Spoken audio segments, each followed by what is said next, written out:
연중제 9주간 수요일에 보내드리는 오늘의 강론. 담당의 천주교 대전교구 탄방동 성당 김준성 신부입니다.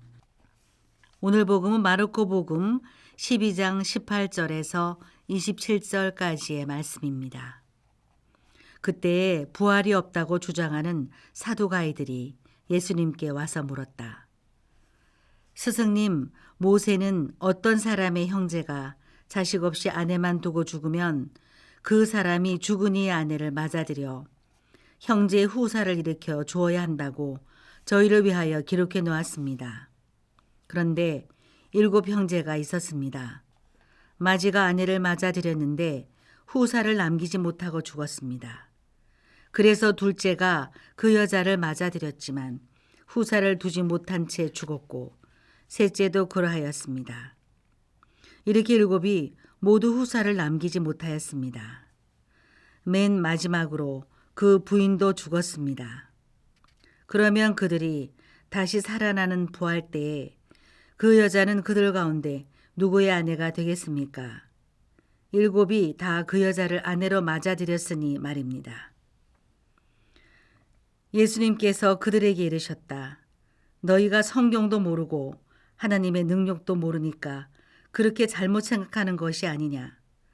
사람들이 죽은 이들 가운데서 다시 살아날 때에는 장가드는 일도 시집가는 일도 없이 하늘에 있는 천사들과 같아진다.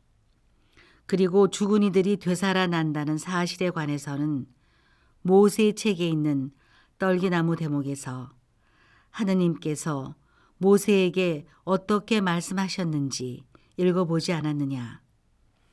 나는 아브라함의 하느님, 이삭의 하느님, 야곱의 하느님이다 하고 말씀하셨다. 그분께서는 죽은 이들의 하느님이 아니라 산 이들의 하느님이시다. 너희는 크게 잘못 생각하는 것이다. 대전 가톨릭 평화방송 애청자 여러분 안녕하십니까? 신앙생활을 평범하게 잘하고 있다고 생각하다가도 때때로 잘 모르겠다. 이게 맞나 또 저게 맞나 생각하실 때가 있을 것입니다.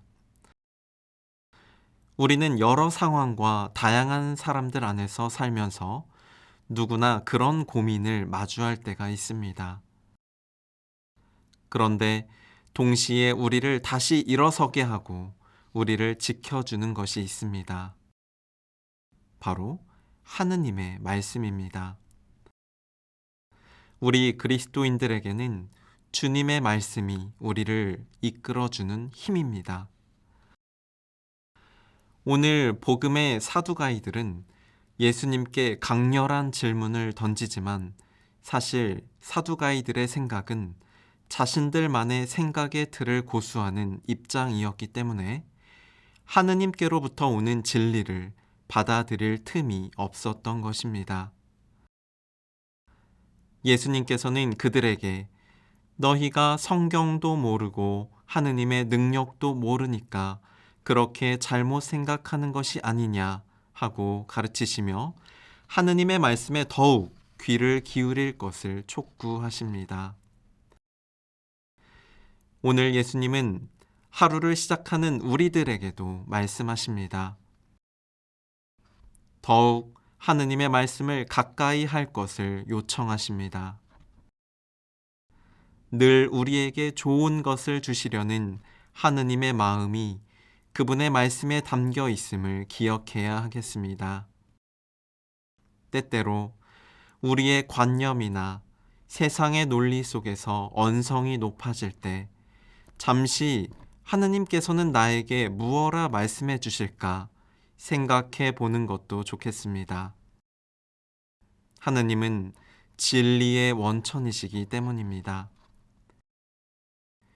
사랑하는 여러분, 지금 이 순간 떠오르는 말씀 한 구절을 속으로 말해 봅시다. 그 말씀을 마음에 간직하고 오늘 하루를 기쁘게 봉헌하셨으면 합니다.